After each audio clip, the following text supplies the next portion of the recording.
ज्या गावच्या बोरी त्याच गावच्या बाबळी. नमस्कार, मी सुभाष सुतार. लोकसंवादमध्ये आपलं सगळ्यांचं स्वागत आहे.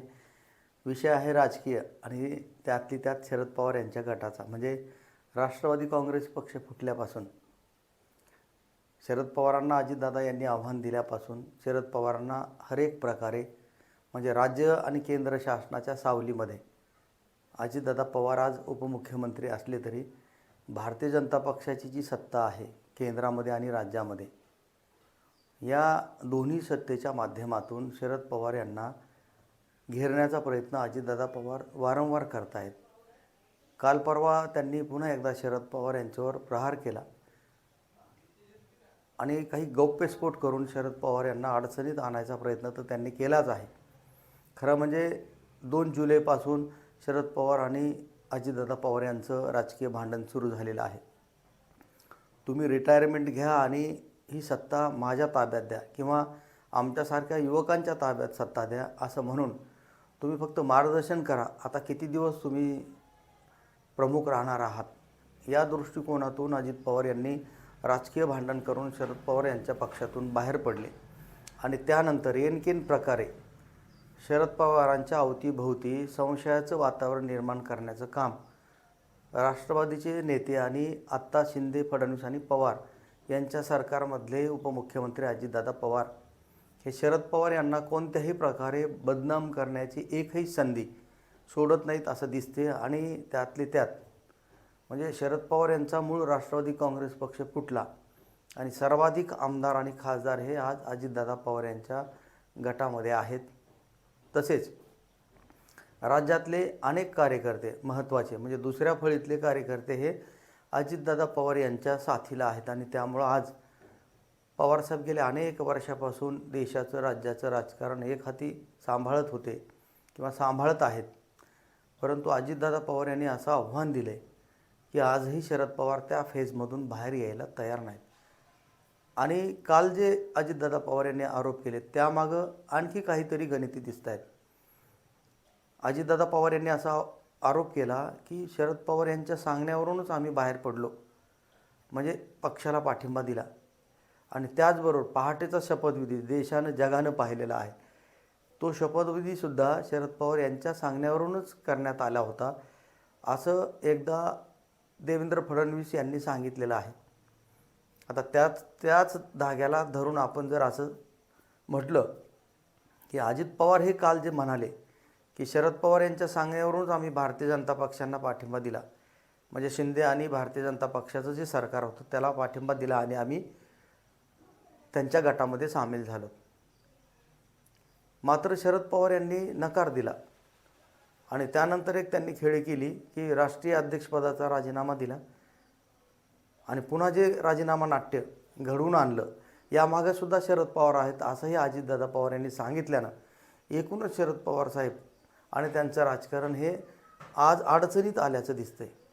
आणि असं वाटायचं की सुप्रिया सुळे हे फ्रंटला घेऊन अजितदादा पवार यांना आव्हान देतील. मात्र अजूनही सुप्रिया सुळे हे माध्यमांना सांगत आहेत की राष्ट्रवादी काँग्रेस पक्ष फुटलेला नाही, दादा माझा भाऊ आहे आणि भावा बहिणीमध्ये भांडणं होत असतात, मात्र माझं 7 जन्मामध्ये राजकीय वैर असं आमचं होणार नाही आणि कधी भांडण होणार नाही हे नेहमी त्या आजही सांगतायत आणि उद्याही सांगत राहतील असं दिसतंय. याचा अर्थ असा आहे की अजितदादा पवार यांना शरद पवार यांच्या गटानं अजूनही तितकंसं आव्हान देण्यामध्ये त्यांना यश मिळालं नाही असं एकूण आता या 5-6 महिन्यामध्ये जे काही वातावरण महाराष्ट्रामध्ये दिसतंय त्यावरून आता आपण समजू शकतो की अजित पवार हे शरद पवार यांच्या गटावर भारी ठरलेले आहेत.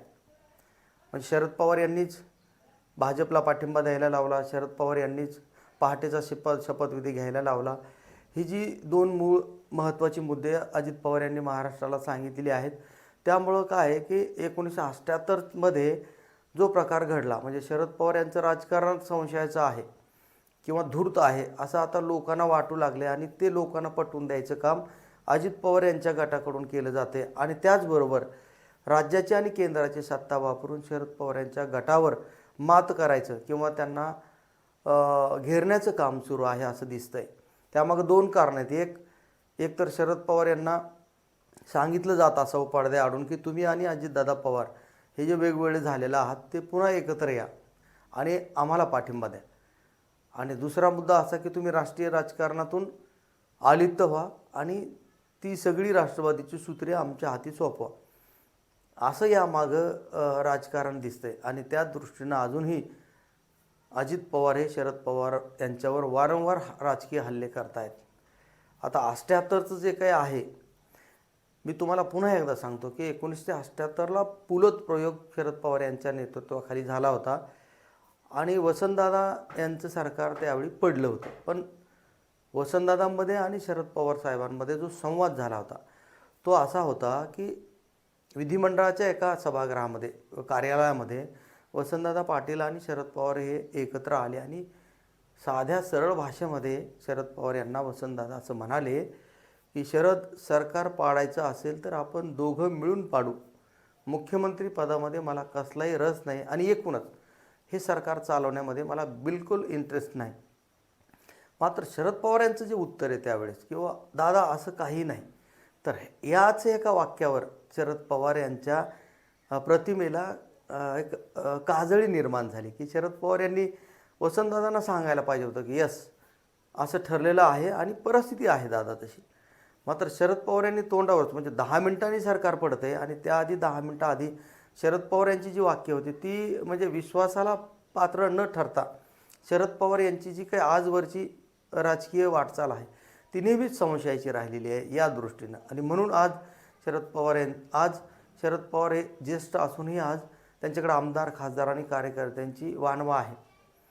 सुप्रिया सुळे आणि रोहितदादा पवार हे बऱ्यापैकी अजितदादा पवार यांच्या गटाला विरोध करत असले तरी सुप्रियाताई अजूनही त्या फेजमध्ये नाहीत. पण रोहितदादा हे अजित पवार यांच्या गटाला अगदी समोर येऊन फ्रंट लाईनला येऊन विरोध करतायत. हे चित्र महाराष्ट्रानं पाहिलेलं आहे आणि रोहितदादा यांच्याविषयी एक युवकामध्ये एक चांगली प्रतिक्रिया पण उमटत आहे.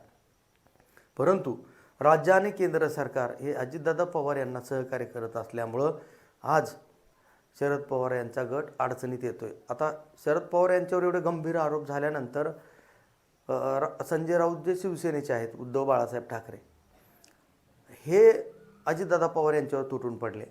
मात्र स्वतः शरद पवार किंवा त्यांच्या वतीनं फारसं कुणी असं समोर आलेलं दिसत नाही.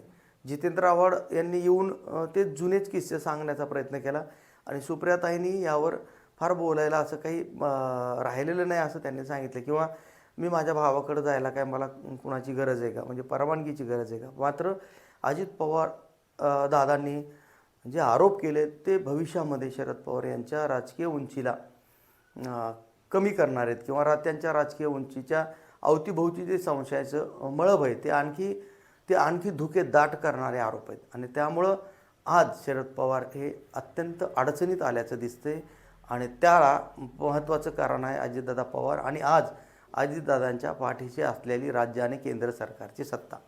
येणाऱ्या काळामध्ये हा वाद विवाद आणखी वाढत जाईल असं दिसतंय. लोकसंवाद बीड.